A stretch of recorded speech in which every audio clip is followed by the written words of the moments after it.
I usually wait for someone to make a move first in a lot of ways. I know all my competitors are like, why are you telling me to be first then? Let's do as I say, not as I do, all right? Reactive is not always the best way, but in half guard, it absolutely is, right? They can stall you a lot in half guard. So half guard is not a place to just be just a half guard expert, right? Half guard is more of a transitional guard, meaning you need to know how to sit up into seated guard. You need to know how to switch back from half guard with knee shield and half guard with butter half. You need to know how to react if someone's pushing you, stalling you, or trying to sit away from you. These are all things from half guard, but if I just stay in half guard, for example, I'm here and I'm just in this half guard and Justin doesn't want to be here and he wants to sit up and get away and just stand up, I'm basically have to wait on him to re-enter if I'm just going to play the half guard game.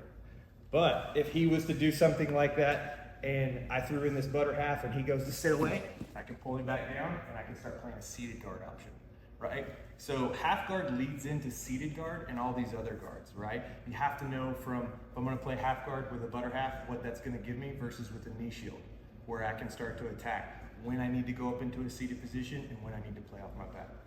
Is that starting to make sense for a lot of you guys? All right, so that being said, let's do a very basic half guard position that some of you guys have played. So half guard. I'm not full. I have one leg down here and basically right here.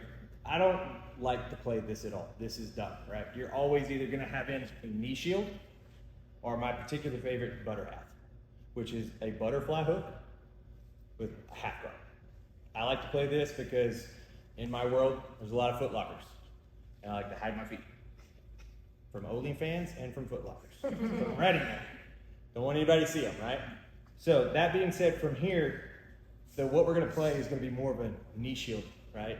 Today for this particular move. Very basic. What I'm looking for is a good underhook. That's it. Sitting up, I'm chasing the back. This is a good way to get to the back from half guard, right? So knee shield, I'm looking for the underhook. Now, if he doesn't wizard or overhook me, right, I just take the back. I just shove up and I'm right here, I'm chasing the back. Normally, he overhooks. And what he does is he immediately tries to drive me back down into the mat. Well, I'm gonna use that momentum to just sweep up under and get up on top. Okay? So we have two options. We're gonna take the back, we're gonna sweep. I want you working this very basic half guard position real quick, okay? Questions on this? You do that one more time. Yeah, absolutely.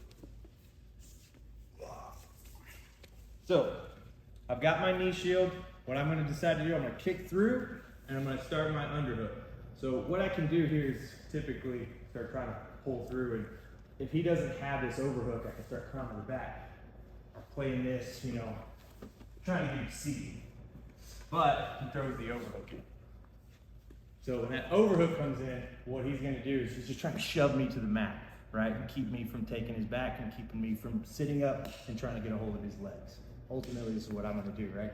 You just post out. When he does that, I can take this hand, I can go typically behind his knee here. If I can connect my hands, great, but totally not necessary, right? You can just kind of, you guys can all see, all I'm doing is I'm putting my hand here and just grabbing his thigh, right? Getting a little risque with it.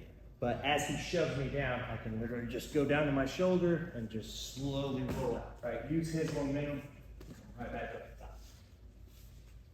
Cool? Questions on this? 1, 2.